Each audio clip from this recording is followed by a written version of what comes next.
आज अतिशय आनंदाची गोष्ट आहे की IBMने आपलं एक्सपिरियन्स सेंटर हे मुंबईमध्ये सुरू केलेलं आहे। त्याच्या उद्घाटनाकरता मी या ठिकाणी आलो होतो। विशेषतः क्वांटम कम्प्युटिंग हा जो हे जे क्षेत्र आहे जे संपूर्ण जगाला बदलत आहे। आज आर्टिफिशियल इंटेलिजन्स आणि क्वांटम कम्प्युटिंग या दोन गोष्टींमुळे जगातल्या सगळ्या गोष्टी या बदलणार आहेत। त्या संदर्भात हे एक्सपिरियन्स सेंटर या ठिकाणी आहे आणि आज आपण IBM सोबत एक MOU देखील केलेला आहे। या MOUच्या माध्यमातून क्वांटम कम्प्युटिंगमध्ये काही यूज केसेस आपण तयार करणार आहोत। शेतीचं क्षेत्र असेल, लॉजिस्टिक्सचं क्षेत्र असेल, हेल्थ केअरचं क्षेत्र असेल, डिझास्टर मॅनेजमेंटचं क्षेत्र असेल, अशा सगळ्या क्षेत्रांमध्ये त्यांच्यासोबत आपण त्या ठिकाणी कोलॅबरेट करतो आहोत आणि त्यातनं चांगल्या प्रकारे लोकांना सस्टेनेबली कशा प्रकारे शेती करता येईल, शेती क्षेत्रात बदल कसे करता येतील किंवा इतरही क्षेत्रांमध्ये सिक्युरिटीच्या क्षेत्रामध्ये आपल्याला कसे बदल करता येतील, अशा सगळ्या गोष्टी या माध्यमातून त्यांच्यासोबत आपण डेव्हलप करणार आहोत। आणि त्यासोबत क्वांटम कम्प्युटिंगच्या क्षेत्रामध्ये जे मानव संसाधन आपल्याला तयार करायचं आहे तेही आपण IBM सोबत तयार करणार आहोत।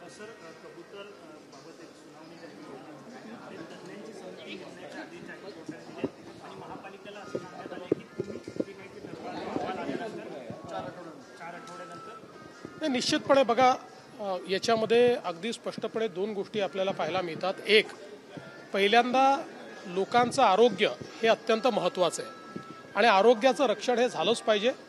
त्यासोबत काही आस्थेचे विषय आहेत, तर ते आस्थेचे जे विषय आहेत तेही आपण त्या ठिकाणी त्याची काळजी घेऊ शकतो, त्यातनं मार्ग काढू शकतो। काही अशा ठिकाणी देखील आपण फीडिंगची व्यवस्था करू शकतो की ज्या ठिकाणी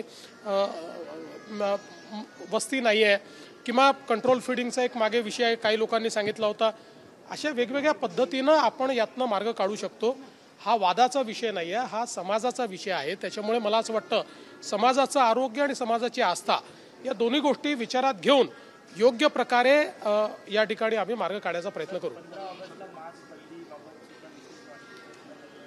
पहिल्यांदा तर या राज्य सरकारने असा कुठलाही निर्णय घेतलेला नाही।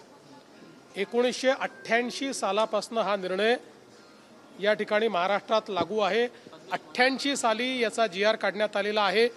अनेक महानगरपालिकांचे मी आता त्या ठिकाणी मलाही माहीत नव्हतं, मलाही मीडियातनं समजलं, मलाही माहीत नव्हतं की अशा प्रकारचा निर्णय आहे। पण ज्यावेळी मी बघितलं तर अनेक महानगरपालिकांना मी विचारलं की तुम्ही का असा निर्णय घेतला, त्यावेळेस त्यांनी 88चा GR मला पाठवला आणि त्यांनी हे देखील पाठवलं की दरवर्षी ते अशा प्रकारचा निर्णय घेत आहेत। अगदी उद्धव ठाकरे मुख्यमंत्री होते तेव्हाही त्यांनी घेतलेल्या निर्णयाची प्रत त्यांनी मला पाठवली, जी तुमच्याकडे मी कधीही त्या ठिकाणी देऊन देईल। शेवटी सरकारला कोणी काय खावं हे ठरवण्यात काही इंटरेस्ट नाही, आमच्यासमोर खूप प्रश्न आहेत।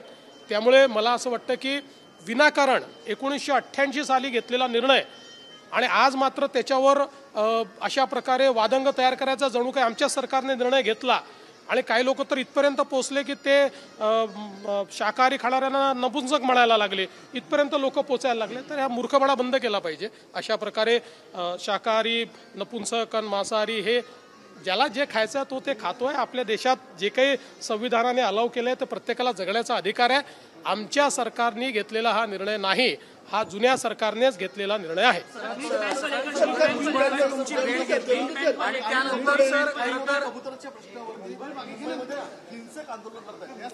मला असं वाटतं की हा जो कबूतरखान्याचा प्रश्न आहे किंवा कबुतरांचा प्रश्न आहे, मी मगाशी सांगितलं की हा प्रश्न समाजाचा प्रश्न आहे। लोकांचं स्वास्थ्य, आरोग्य हे अत्यंत महत्त्वाचं आहे। आरोग्याशी कॉम्प्रोमाइज करता येत नाही, सोबत आस्था देखील आहे। त्यामुळे आरोग्याशी कॉम्प्रोमाइज न करता आस्थेचा प्रश्न कसा सोडवता येईल हा प्रयत्न केला पाहिजे। पण मला हेही लक्षात येत आहे की काही लोकांना यातही महानगरपालिकेच्या निवडणुकीची संभावना लक्षात येते आहे आणि म्हणून याला एक समाजाविरुद्ध दुसरा समाज, एका भाषेविरुद्ध दुसरी भाषा, असं कसं भांडण लावता येईल असे प्रयत्न काही लोक करतात, पण ते यशस्वी होणार नाहीत। मुंबईचं मी तुम्हाला सांगतो प्रकृती अशी नाही आहे मुंबईची। नाशिकच्या पालकमंत्रीपदावरून कुठेतरी त्यांच्याशी त्यांच्या खात्याच्या संदर्भातली त्यांची माझी भेट घेतली होती, त्यात कुठल्याही पालकमंत्रीपदाची चर्चा झालेली नाही।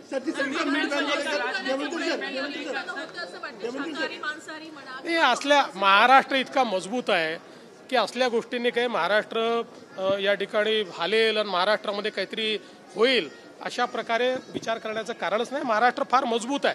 महाराष्ट्राने मागच्याही काळात दाखवलेलं आहे की मिसइन्फॉर्मेशन तयार केल्याने काही फार सफलता मिळते असं नाही. देखिए, ये फैसला कोई इस सरकार ने लिया हुआ नहीं है. 1988 से ये फैसला चला आया है. हमने कोई नया फैसला किया नहीं है. जब उद्धव ठाकरे भी चीफ मिनिस्टर थे तब भी ये फैसला था, अब भी वो फैसला है. हमने कोई नया फैसला लिया नहीं है.